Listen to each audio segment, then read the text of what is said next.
Saya Zamri. Zamri, Abang Zamri. Polis Tentera. Polis tentera kan? Ya. Alright. Kau boleh tolong sebagai cawangan Polis Selatan. Okay. Cawangan Selatan Jaya. Tengah perempuan. Tuan, masuk TV. Kenapa lah sampai tu? Baru net, nampak apa ya? Net, baru natural. Oh, natural. Kita masuk natural. Yang ni dari mana tadi? Saya dari mana? Dari China. So sini bagian setan. Apa yang tuan nak lihat ni ialah peralatan-peralatan untuk penyiasatan. Okay. Mana dalam Korps Sudah Diraja kita ada 48 CSJ yang menjalankan tugas penyiasatan bagi kes-kes jenayah dan tertib dalam negara. Sedangkan di belah sana pula ialah bagi tugas yang kedua iaitu tugas probos. Probos ni adalah tugas kepolisan yang kita laksanakan semasa aman dan juga semasa perang. Okey. Jadi ada dua cawangan yang utama lah. Itu cawangan siasatan jenayah dan juga Regiment Remand kepolisian. Okay. Itu untuk sifat jenayah apa? Sini lah, boleh. So cek logam. Contoh kalau kita ada benda tajam yang kita bawa, kita boleh scan. Ada besi. Boleh. Kita boleh cek besi. Nah, enak lah kalau korek. Betul kalau kita pergi pop, kali pinggang buka, jam simpan, kita baru tutup.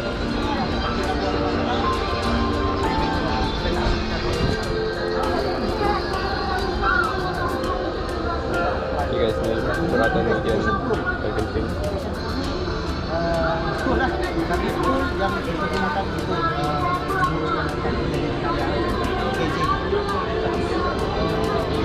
Dia tak semua benda ni kita pakai. Kadang-kadang ada yang berguna pada satu-satu KJ kita ada. Mana yang tak guna. Kita bawa ni ada. Fingerprint juga. Ini apa? Benda yang jenis ini lampu. Okay guys, sekarang kita di APD Perkhidmatan Diraja. So sinilah Master Chef Diraja Malaysia.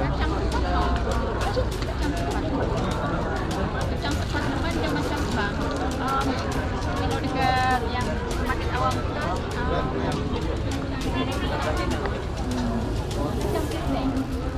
Tapi bang, kiranya tong ni banyak, lebih daripada 4, kita akan buat dia heavy.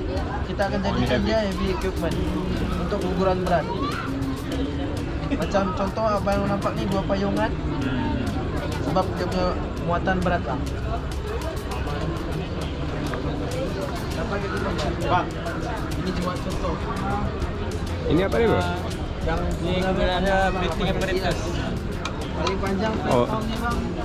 Dan ada ketika rumah terbakar, macam kita tengok Abang asap tu terlalu tebal kan. Okay. Kita gunakan ni lah, plating apparatus. itu kami yang ikat. Dia boleh tahan berapa lama? Dia boleh tahan berapa lama? Okey, kita tengok dia punya bar. Kanan bar dia 300 bar. Boleh kita boleh isi 300 bar. Atas pernafasan kita. Okey. Kalau pernafasan kita macam Oh itu terlalu kuat, macam kerbau kita. Kita kerbau. Okey. Jadi memang konsep power habis cepat. Oh. Konsep dia sama macam diving lagi sama je tak? Macam mana? Diving dia sama ni sama tak? Tak Ataupun tahu tu. beza? Macam scuba lain. Oh. Macam yang ni untuk kita udara yang cemak lah. Udah cuma. So it's much more better lah ni juga. Ya. Ni lah selalu kita gunakan. Buat channel untuk YouTube boleh. Okey. So lah. Boleh. Alright, terima kasih ya. Ha? Okay guys, abang-abang gantang kita. Sudah datang Sama-sama juga. Korps Perkhidmatan Diraja. Alright. Okay, masih guys Kita lah. ada peralatan bomba tentara darat. Lepas sedikit kita boleh belajar. Sama-sama kita belajar dalam bomba. Betul. Siapa yang berminat boleh nanti datang, kamu datang hari Ahad ni. Dekat belakang pula ada boleh bergantung. Apa dia? Patron. Tolong pasang ni. Ya. Okay guys, cara-cara pasang. Bro, macam ni apa nama device dia? Mana? Yang ni? Yang ni Ali, topi belakang. Untuk sini topi. Topi bagi ayah. body harness. Body Okay harness guys. untuk kita mengantung lah. Okay, ni half body harness untuk Ali pakai menggantung. topi merah. Cara-cara memakai dia guys. Waktu kecemasan.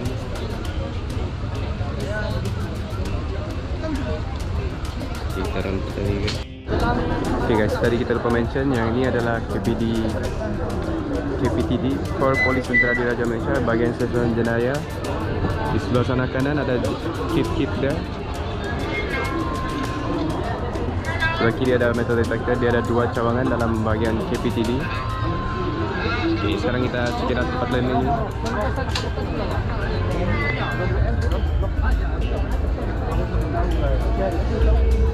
Okay guys, ni bahagian KJLJD, Jutra Elektrik dan Tentera Diraja Malaysia.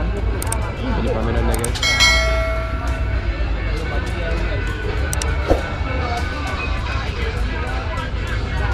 So ini bahagian Jutra Tentera Diraja Malaysia.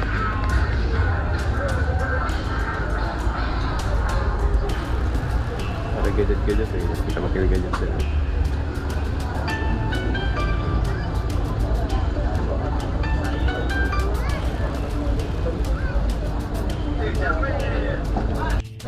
Guys, ni inspection kamera.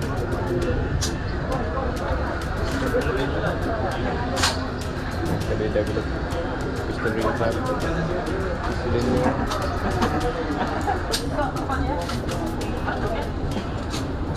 Ini miniature 1717, miniature medium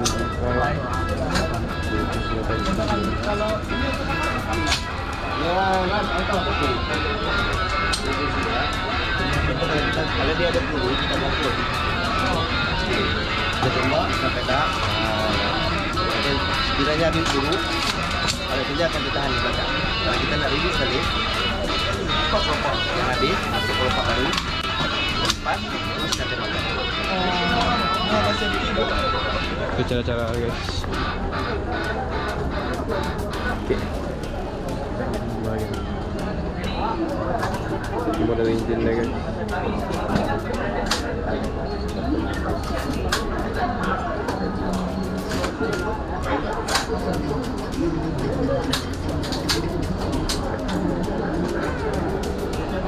Okay guys, kita round tempat lain ni guys.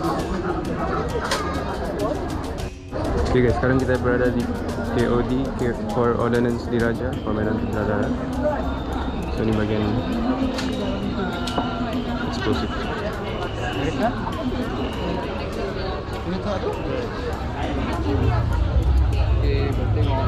Apa-apa tempat ni? Ya. Ni bahagian apa bang? Saya ni bahagian KOD. Okay guys, ni bahagian ni ada 3 bahagian. Okay. Bahagian pertama Okay. GTL, bahagian kedua JTP dan bahagian ketiga JTC. Apa itu JTP dan JTC? JTL. JTP ni juru teknik peluru. Untuk JTC juru teknik cetak. Dan JTL juru teknik logistik. KOD ada 3 bahagian. So kira macam korang design semua ni ataupun Kami KOD, kami akan supply peluru.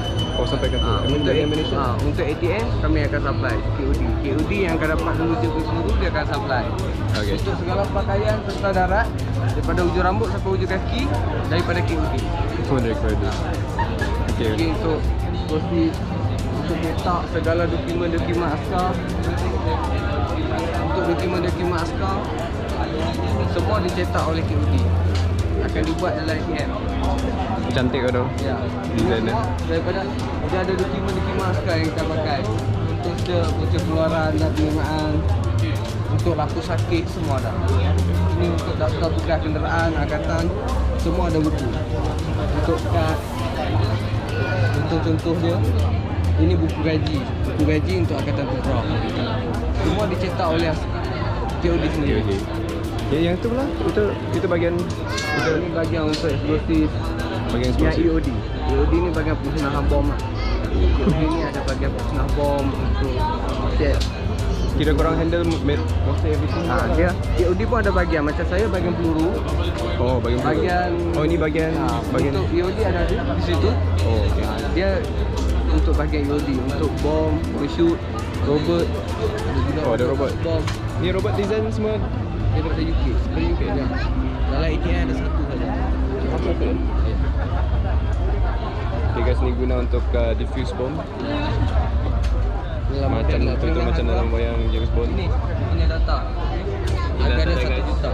Harga satu robot ni 1.512. Ini adalah satu ATM. Dia dari Semua barang UK. ni daripada KL. Dari KL. Salah satu kita ada. Ini untuk peluru. Jenis-jenis peluru daripada peluru kecil sampai peluru besar daripada KUD dia akan supply untuk dia ada unit-unit dia yang akan pakai yang akan guna peluru. Ada untuk artillery, RAMD, askar Melayu, ammo ada. Terima kasih bro. Okey, Terima kasih. Alright. Okay, ni pula bahagian explosive guys. Diorang akan guna ni mesin untuk handle tu robot. Ni cellular jammer. Yang sebelah kanan ni cellular jammer. Ni untuk jam. Ni cellular jammer ni guys. Harga dia 46,500. Ada pemakai lebih teknologi. Ni control dia. Kalau kena touchscreen.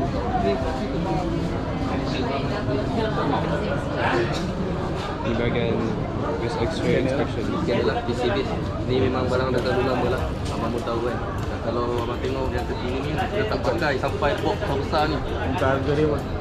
So ni harga kalau kata abang tukar harga dia tapi dalam saya punya dokumen memang tu harga. Dia tak ada reduction every month, every year. So X-ray inspection dia guys RM203,821 guys. Dengan barang dia semua high tech. Dia sekarang dah 2 kali ikut. Andol. Dia memang tak ada Bang, bang, bahagian ni yang radar jammer ni berapa lama, berapa jauh dia punya Dia radius? punya radius dia kalau maksimum dia dalam bangunan dah 80 meter per keliling lah. 80 meter. 80 meter per keliling ataupun 200 meter. Dia kegunaan untuk Dia untuk kita jam, kita IED ni kita ada dua cara. Satu timer kita control. So kalau kita pergi tengok IED tu ada control, guna cara control. So kita nak matikan, kita nak naturalkan IED tu. oh spacer nak boleh diffuse. Tak, no. Contohlah abang jumpa IED, Okay. dia sampai dekat IED tu kita tengok timer ke control. Okay. Okay, kalau control yes kita kena on jammer. Jammer. Kita kena Kalau on timer jammer. memang kena diffuse. Kalau timer, kalau bagi saya kalau Kena timer diffuse. tu tak perlulah guna. Okay. So kalau abang, kalau saya on pun takut kalau abang live confirm dia kata orang punya line. Okay. Itulah peralatan ni lebih kurang dalam 50% daripada 44 import lah. Semua import. Ha? Blok import semua. Bukan, barang memang import tapi daripada KL kami bawa ni je. Oh, okay. So macam letter bomb pun sama. So surat ni kalau kita orang hantar surat dia nak masuk eksplosif, barang eksplosif, so kita scan. Kita scan lah. Okay. Scan. Ni dalam ni ada eksplosif lah. Okay. Sama juga PCB X-ray ni kalau kita nak tahu sesuatu biasanya dia akan dalam bentuk bungkusan lah IED ni sampai kan. So kita nak tengok dalam bungkusan tu bentuk apa, so kita kena scan. So dia akan keluar macam ni lah. Kat sini nanti dia akan keluar lah wire-wire dia apa semua kan. Kat mana bahan letupan tu, mana wire yang kita nak cut off dia. Sini lah. Dia memang bagi colour detail semua lah. Tidak, dia ni sebenarnya saya buat untuk pembelajaran diaphragm. kan. Oh. So kalau Tapi nanti kalau- dia bergantung isi dalam dia apa. Dia banyak.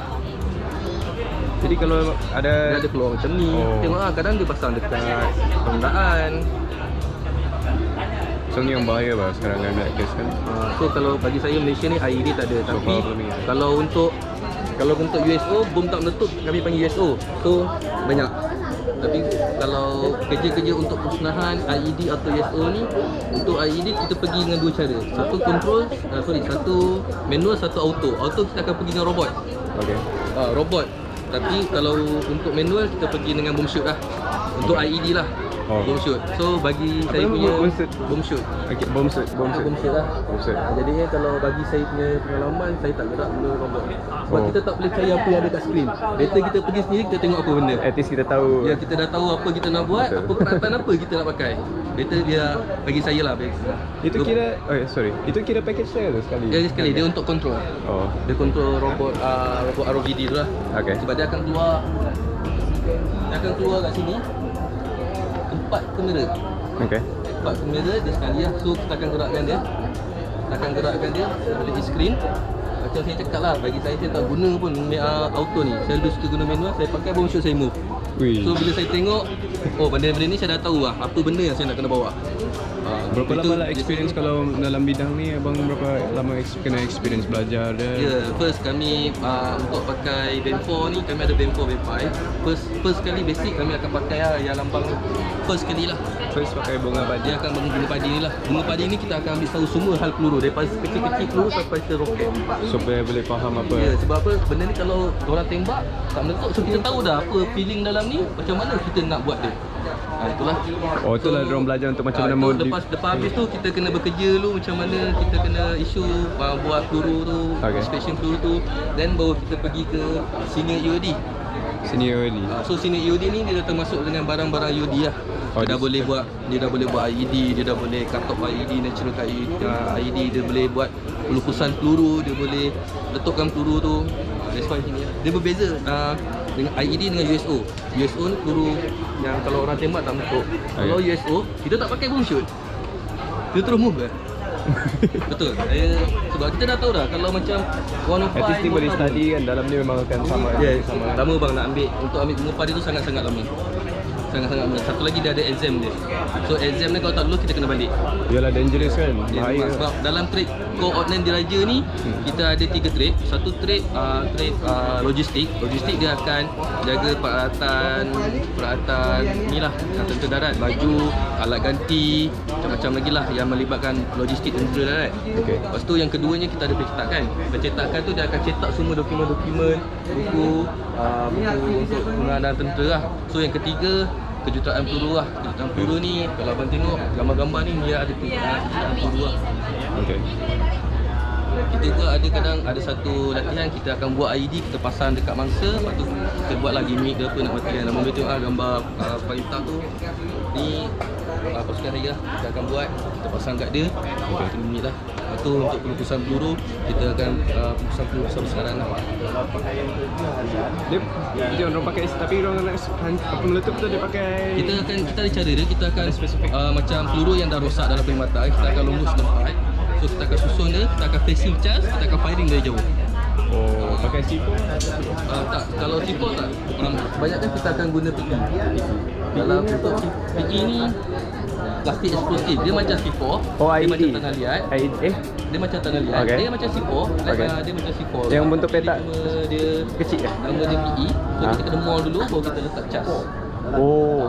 So macam C4 tu saya tahu macam mana dia sama, dia C4 Imulite PE. Ada sejenis benda yang sama untuk salah satu kondisi demolition item untuk buat satu baru tempat. Okey, masih banyak bro untuk info. Terima kasih. Okey, Kalau masih. tak tolong datangkan sikit aku. Boleh. Okay guys, sekarang kita berada KRD Core Research di Raja Malaysia, Pameran Tentera Darat. So let's go.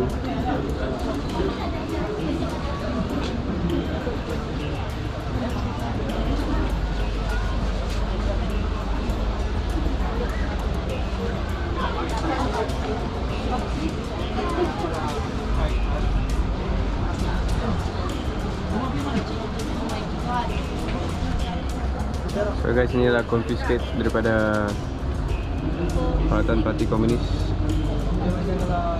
PKM.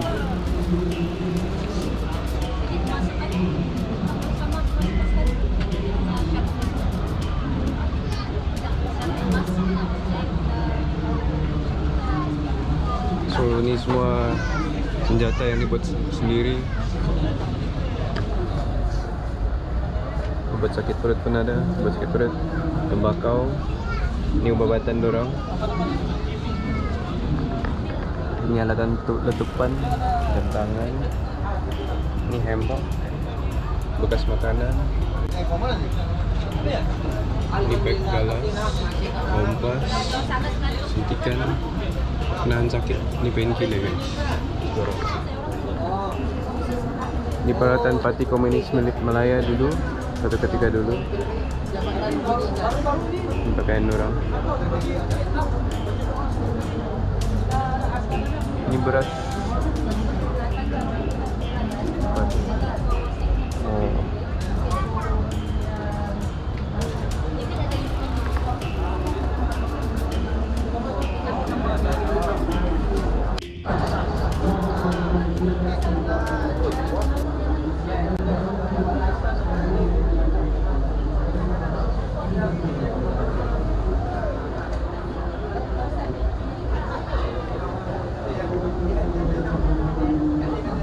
So besok hari last day, you guys kena datang sini.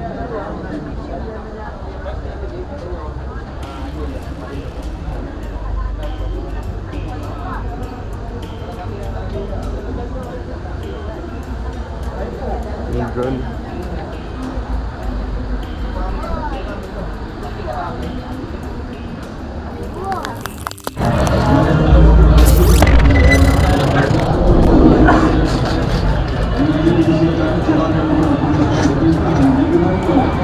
Okay guys, ni regimen ni mortar nanti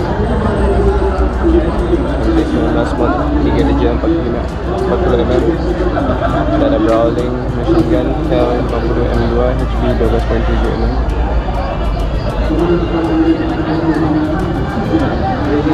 So guys, ini bagian core infantry Angkatan Tentera Darat Malaysia. Bagian sniper pun ada. Ini mau try bagaimana.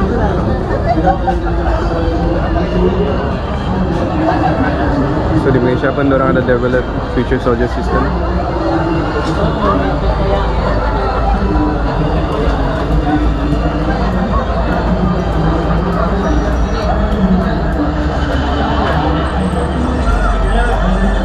So ni gadget orang guys. Personal tactical radio handheld, head block, digital video recorder.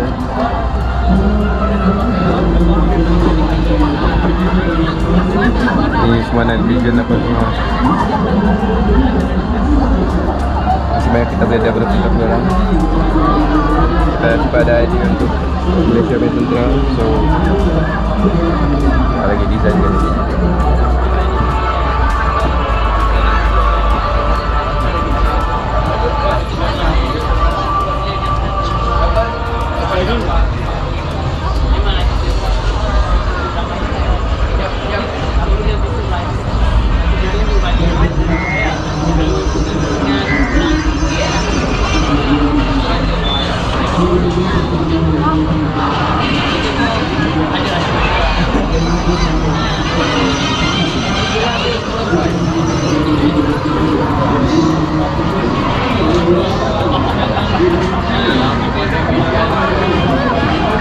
Bagian infanteri akan membina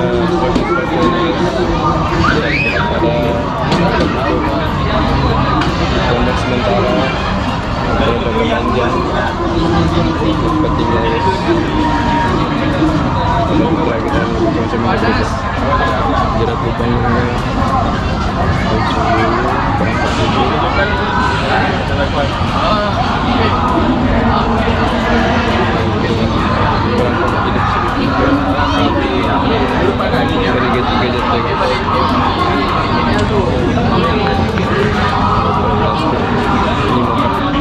kalian real lain lagi.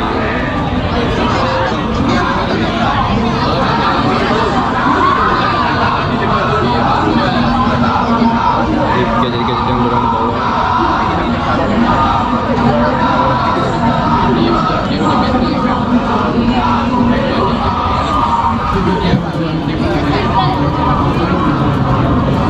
So guys, ini untuk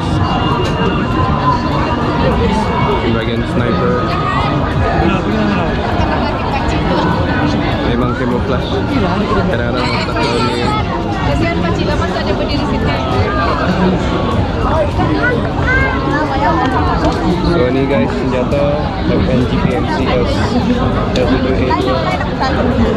Dia guna bullet 7.62.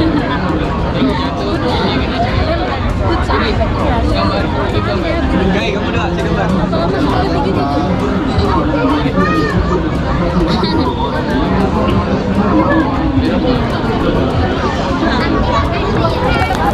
Okay guys, sekarang kita berada di RAD dan juga Artillery Diraja Malaysia. Ini adalah 105 mm pack Howitzer L5.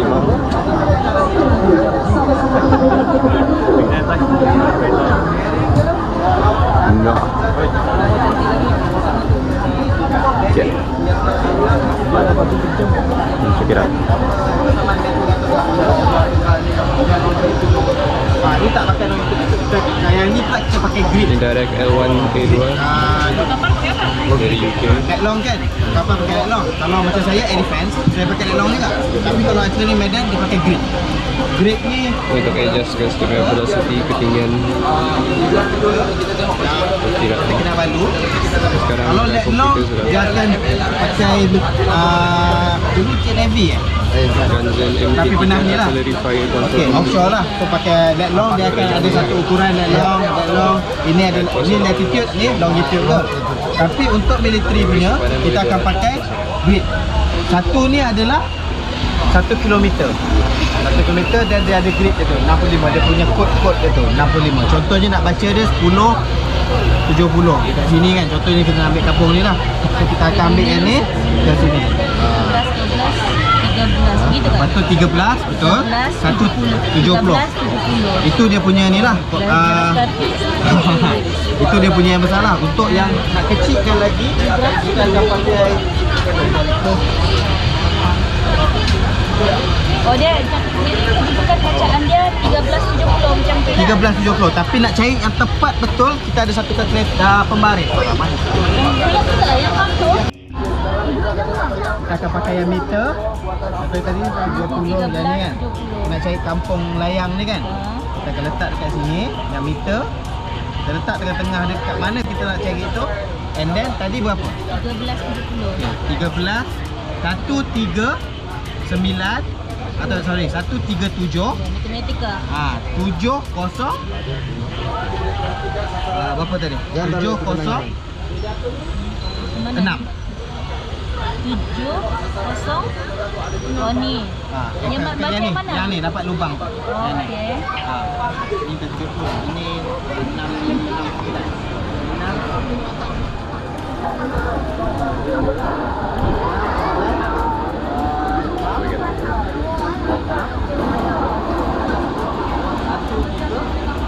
So guys, ini adalah untuk penggunaan the communicate sama artillery untuk bagi direction Long kan? perkiraan Dia weather. ada 1 degree pakai ni.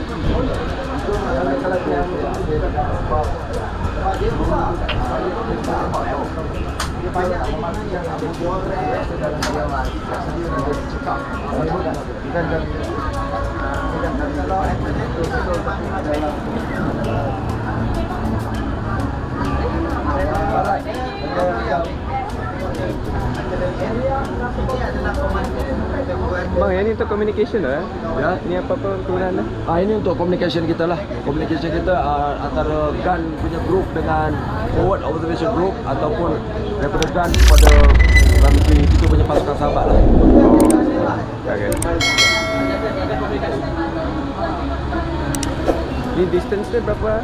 Okay, untuk distance radio set dia tidak ada perubahan distance dia. Setakat 30 km, 40 km still boleh contact.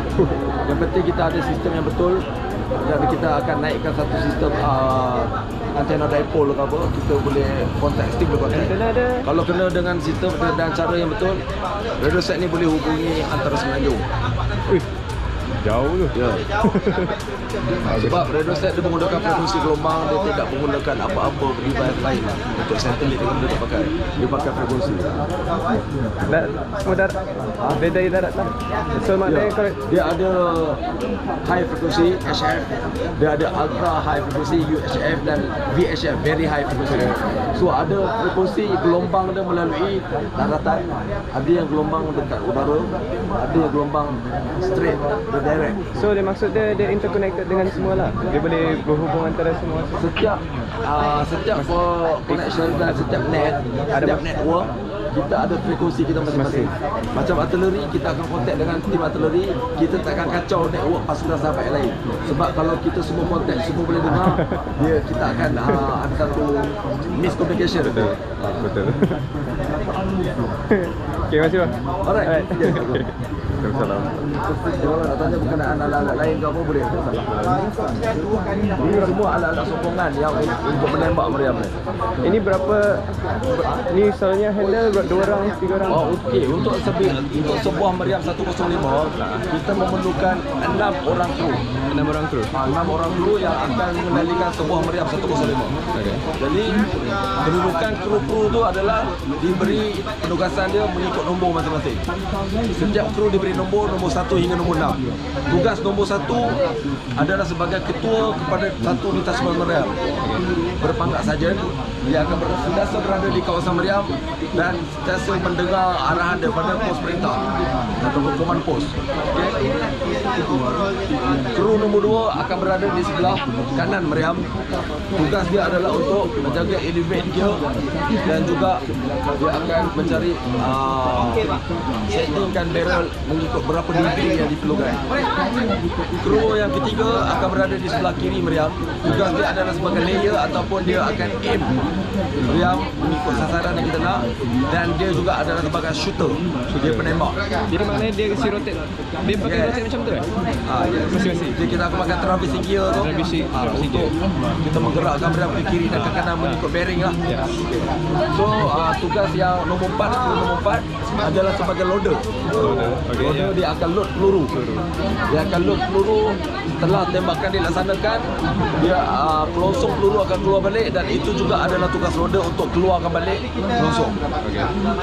Kru nombor 5 akan berada di kawasan belakang meriam untuk membuat persiapan peluru. Oh, dia ada standby awal-awal. Di belakang ni banyak peluru yang kita akan susun dalam situasi yang sebenar. Kru nombor 6 adalah pembantu kepada ketua detasmen tadi, yang mana ketua detasmen kru nombor 1, nombor 6 adalah pembantu kepada nombor 1 berpangkat korporal. Nombor 1 berpangkat sarjan. Sergeant first, corporal second. Yes. Dan meriam ni juga boleh dibawa dengan 3 cara. Yang pertama, dengan menggunakan kenderaan khas dia, kenderaan penarik meriam yang akan menarik ke meriam dalam jarak yang long distance. Sekiranya ada masalah untuk mencapai satu titik, kita akan gunakan alternatif dengan pesawat udara. Kita akan guna teknik underslang untuk membawa meriam ni dengan pesawat udara lah, helikopter. Dan cara yang ketiga, kami sendiri sebagai kru, kami akan tarik. Berapa ramai perlu tarik ni? Hanya 6 orang kru tu saja. 6. Ya. Ini berat dia berapa, Pak? Okey, berat meriam ini dalam pound adalah 2,881 pound. Dalam kilogram 1,306.7 kilogram. Memang berat, ataupun guys. senang Macam kita kereta. cakap, kita budarkan 1.3 tan. Berat. Ni satu bullet ni berapa berat tu? Apa tu? Satu butir peluru komplit. Untuk peluru yang kita ada sekarang ni 17.8 kilo. Itu adalah peluru artileri yang paling ringan. Masih paling ringan. Ini Ada yang lagi berat paling daripada ringan. ni? Yang paling berat tadi seperti mana kita tengok dalam video tadi kan, ada meriam G5 155mm, yang mana peluru dia lebih besar.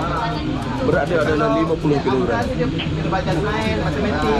Itu maknanya lagi berat, lagi distance jauh macam ni. Okey, untuk meriam G5 sistem yang besar, dia boleh tembakan dia boleh menjangkau 39 km. 39. Yang normal tadi Yang meriam yang kita ada sekarang boleh menembak hingga 10 km.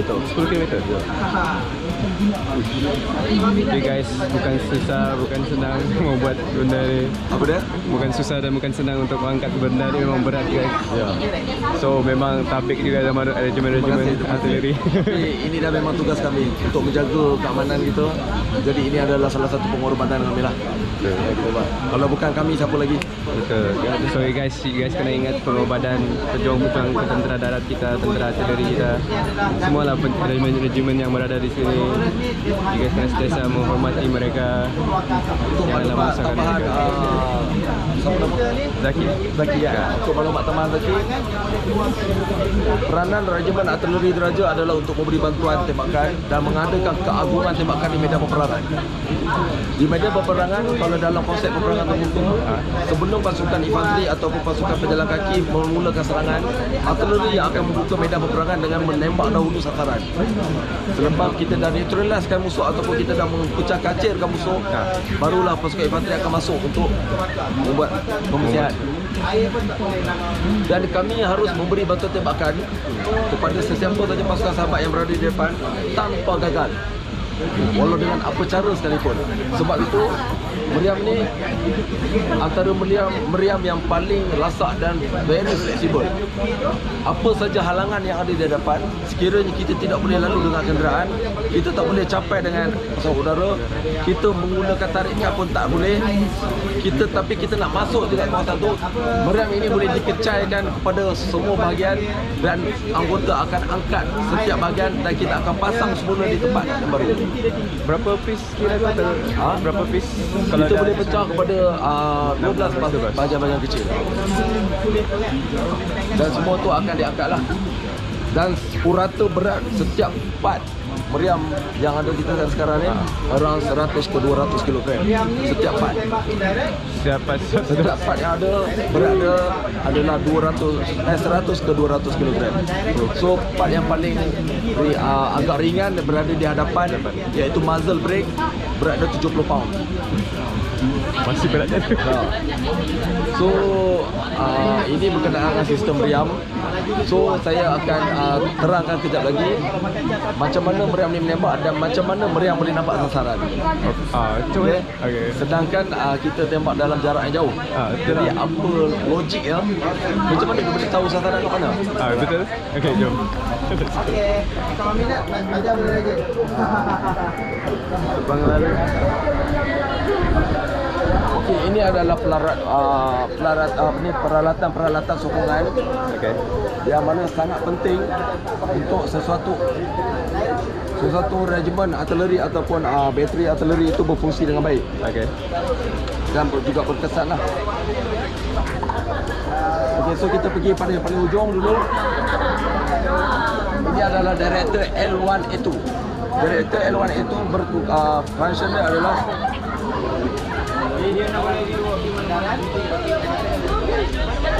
sekejap director yang mana function director kalau kita tengok kat sini, negara pembuat dia adalah daripada United Kingdom. Okey, dia tahun dibuat adalah pada tahun 1963, tetapi pada tahun 1963 ni adalah version yang awal. Jadi kalau kita perhatikan, kita dah pakai A2. So A1 sebelum dia lagi, kita dah pakai version yang kedua. Dan penggunaan dia adalah menghantar haluan. Macam mana dia menghantar haluan? Segala-galanya di dalam artileri, pengiraan yang kita gunakan semua menggunakan formula matematik. Okay. Di sini formula pengiraan sudut kita apply kan, yang mana apabila generator ni kita functionkan di meriam, kita akan hantar data yang kita kira di atas borang generator ke meriam, dan semua meriam, untuk maklumat, satu kumpulan kecil artileri mengandungi 6 bit meriam. So kita nak halakan meriam ke arah tembakan yang kita kehendaki dengan tepat. Jadi macam mana kita nak bagi dia tepat dan sama, ini dah cara dia. Yang mana ini adalah saya display, yang ni full setup. Kenapa ada kain putih? Okey. Kenapa ada kain putih? Untuk senang meriam indicate, meriam senang mengesan di mana director. Sebab meriam harus tahu di mana director, sebab director adalah salah satu aiming point dia. Okay? So apabila kita dah siap untuk buat pengiraan dengan director, kita akan hantar data yang kita dapat kepada meriam, dan meriam akan ikut angle yang director dapat. Semua meriam akan menghala ke arah tembakan dengan sama dan tepat. Toleran untuk menghantar haluan adalah 0 mil. Tidak ada toleran. Harus tepat. Memang kalau tak nanti kena orang lain nanti. Ya, betul. Okey, macam mana artileri menembak di jarak yang jauh, dan juga dia nampak siapa yang menjadi mata dan telinga kepada sasaran. Di sasaran, dan siapa menjadi mata dan juga telinga kepada kumpulan meriam. Kita dalam artileri kita ada satu trait yang dinamakan ballistic data processor, yang mana saya juga seorang ahli Ballistic Data Processor. Kita akan hantar satu tim yang dipanggil kumpulan FOO, iaitu Forward Observation Officer ataupun kumpulan pemerhati hadapan. Kumpulan tersebut akan bergerak ke hadapan bersama-sama dengan pasukan infanteri dan juga dia akan meninjau di mana kawasan musuh. Dia akan merapati ke kawasan musuh, dia akan melihat berapa kekuatan musuh dan dia akan dapatkan grid tempat musuh, dia akan dapatkan berapa altitude tempat musuh dan dia akan dapatkan arah tempat musuh. Segala data-data tadi dia akan naik dengan radio set, dia akan kontak dengan radio set. Okey, kontak dengan radio set. Dia akan start, dia ready untuk melaksanakan misi tembak. So, dia akan panggil radio set. Contoh panggilan dia. Contoh panggilan yang akan dipanggil. Misi tembak grid 433 738, altitude 100, arah 4600, kawasan Platun dengan perintah alarm tembak. Tadi. So data-data yang kita dapat tadi akan di-key-in-kan di dalam. Okey. Ini adalah alat yang moden, antara yang moden kita pakai, iaitu Ganzen Mark III Artillery Fire Control Computer. Okey. Jadi kat sini apabila kita dah key-in-kan data-data yang FO ataupun OP bagi tadi tu, dia akan calculate sendiri di dalam ni. Dia akan calculate dan dia akan hasilkan data yang kita kehendaki untuk bagi kepada Meriam, iaitu bearing dan elevation. Dia kira macam calculator. Dia macam calculator komputer untuk calculator, dia maknanya dia macam mana? No. Sebelum kita nak boleh key in data tu, kita kena key in data di mana Meriam ada. Kita kena masukkan dulu grid di mana Meriam ada. Kita kena masukkan dulu data setiap meriam, sebab setiap meriam kelajuan peluru dia tidak sama. Di mana kita nak tengok kelajuan peluru, kita boleh tengok di shield.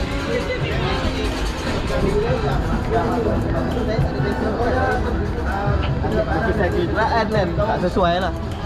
So kita boleh tengok kat sini, ini adalah kelajuan peluru ataupun dipanggil muzzle velocity. Ini cas-cas tembakan daripada cas 1 hingga cas 7. Untuk meriam ini, cas 1 peluru akan bergerak 177 meter sesaat. Okey. Tapi untuk tembakan sehinggalah tembakan cas 7 untuk jarak 10,000 meter ataupun 10 km, dia boleh, peluru akan bergerak selaju 417 meter sesaat. Dan maksimum dia adalah 420 meter sesaat lah. Okey. Untuk meriam, okey. Sebab tak ada apa, tak ada isu. Dia just pakai ballistic, pakai ini je lah kan.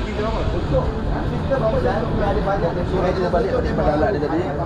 So alat ni akan menghasilkan bearing, elevation data dan juga dia akan keluarkan berapa masa yang harus kita set fuse dekat meriam. Dan juga selain benda tu, dia akan keluarkan data jarak, data grid sasaran. Dia akan keluarkan semua. So kita akan dapat satu paket lengkap. Sebelum adanya peralatan ini, kita menggunakan kaedah manual, iaitu dengan cara kita pakai alat instrumen plotter. Okey, plotter. So gala-galanya manual. Kita akan membuat pengiraan dan kita akan melaksanakan manual pengiraan itu di atas borang tembakan yang disediakan. Okey, borang dia bentuk macam ni. Okey, borang bentuk macam ni. Dan ada dia punya basic data chart yang mana data-data kita boleh dapatkan di atas. Okey, segala data-data dapatkan di atas ni kita akan catatkan di sini dan terus kita set up di atas disk mengikut range yang ditetapkan dan kita akan terus plot. So calculation yang saya masukkan adalah contohnya betul-betul pembetulan meteor. Meteor ni melibatkan meteor. Apa itu meteor? Meteorologi. Meteorologi. Oh. Ya. Oh, bintang. Cuaca memainkan peranan yang penting. Oh, meteorologi. Meteorologi kaji cuaca. Okey. cuaca juga memainkan peranan dan ada faktor-faktor yang akan mempengaruhi kecepatan peluru. Kelembapan cuaca mempengaruhi kecepatan peluru.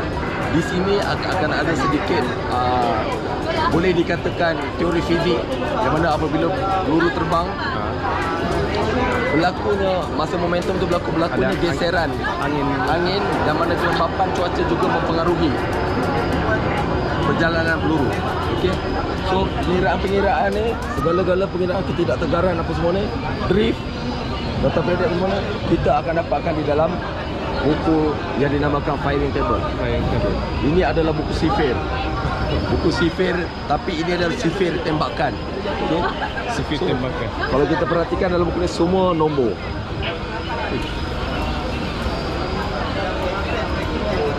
Okey.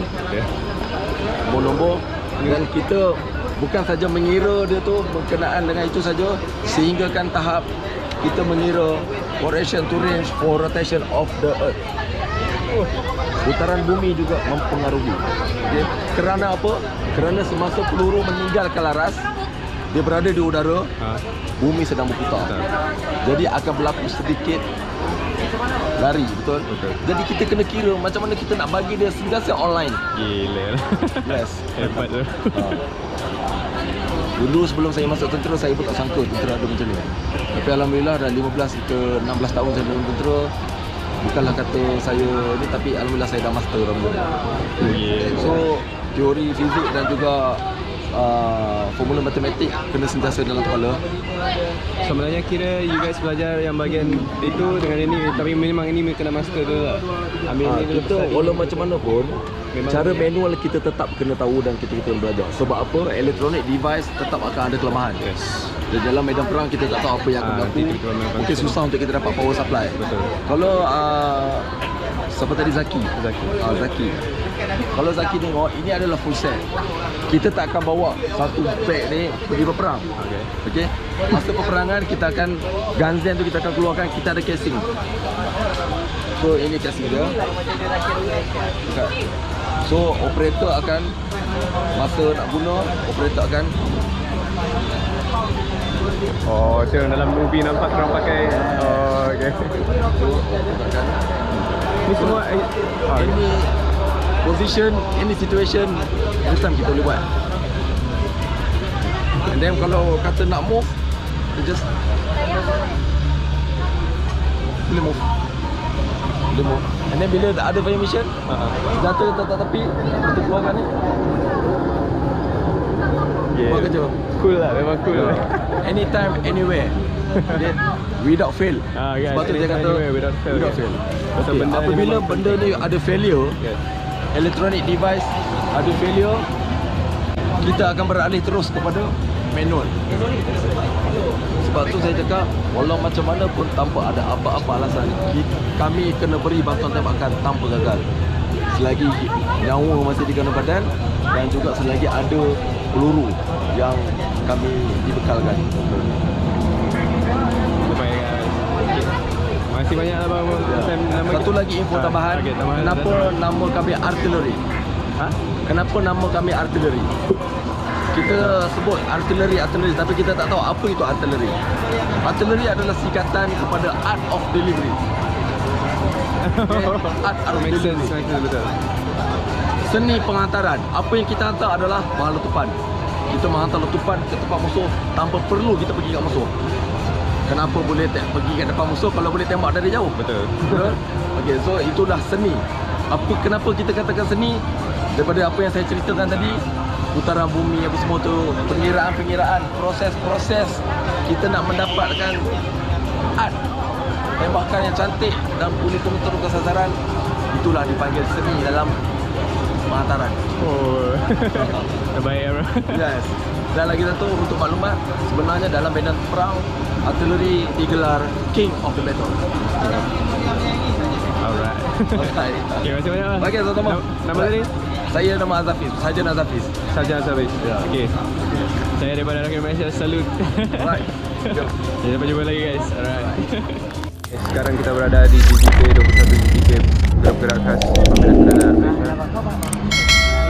Tak apa-apa, okey lah. Inilah jadi DJ lah. Yes.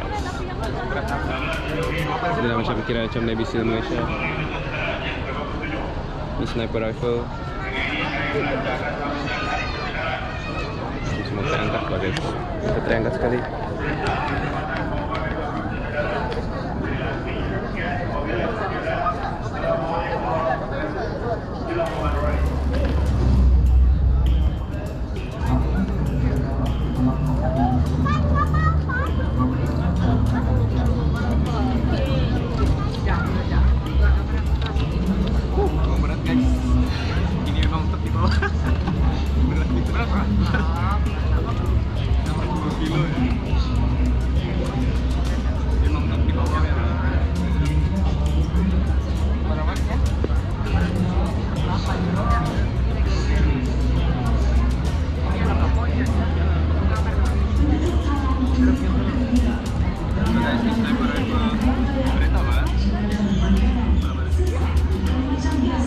Sniper Barrett double point. Memang berat gila. Bukan main-main ini sniper. Nah, ini memang berangkat nih guys. Respect lah guys orang.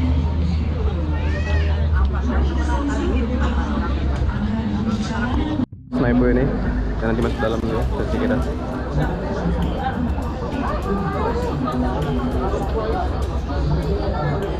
So this guys like macam Navy SEAL Malaysia GK. Ni kayak dia macam gila.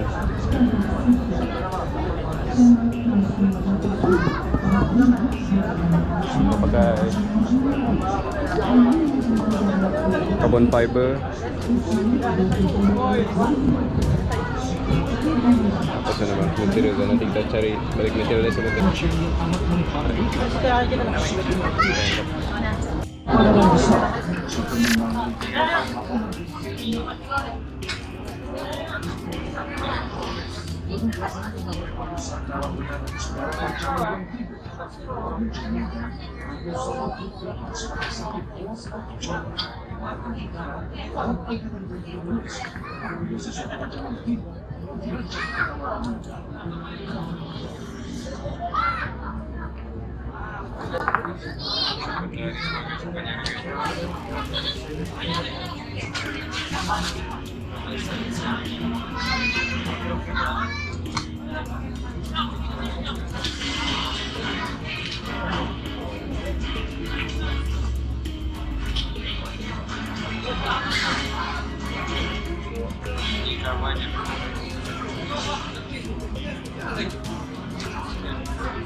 Ini Sunrifle SG553 guys.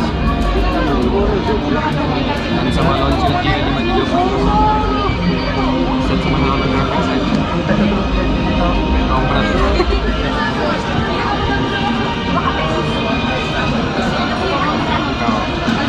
Dia 4.9 kilo. Lurus lagi. Ya, masukkan lurus saja.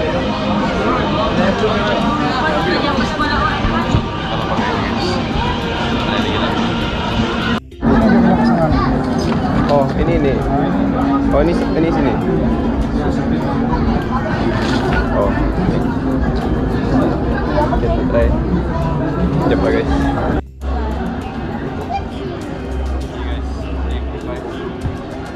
Besar-besar tahu lah ada juga.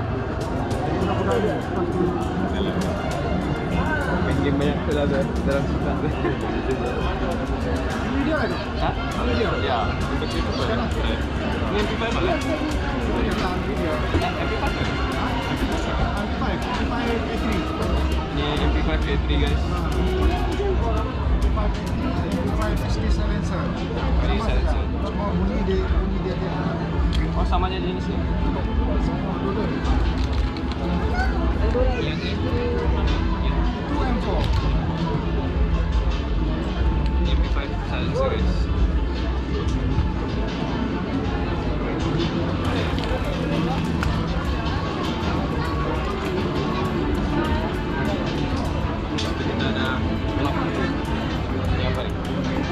bagus. Lain-lain itu tempat sini. Oke. Sekarang kita C7 999. Dari mana? Pakai main bola. Zastava Serbia. Ini apa ya? Ini yang kamu biasa tinggal di PUBG pakai Glock 17. Jalan nih guys. Ini dari Austria. Semua 9mm.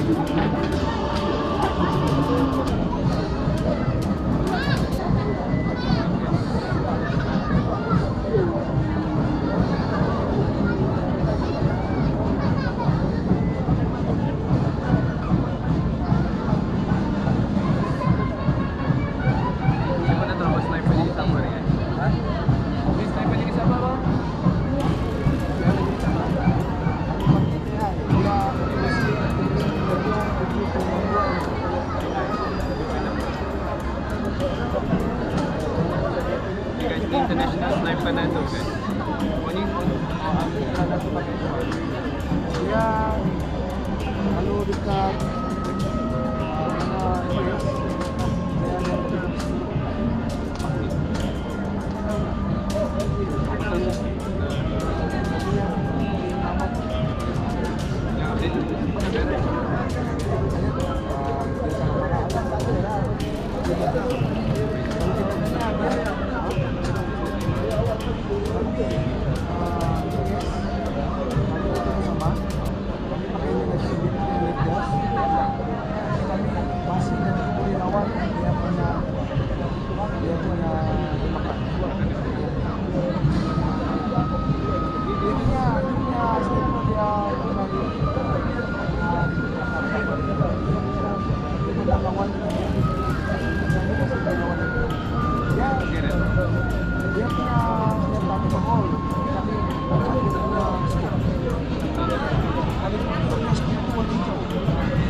Ini boleh pasang suppressor dulu ya?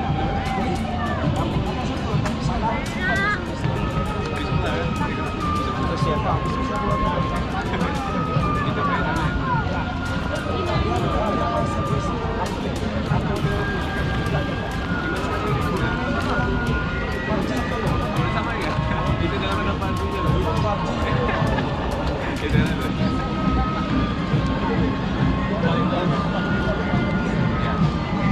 ya guys, kenapa?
Udah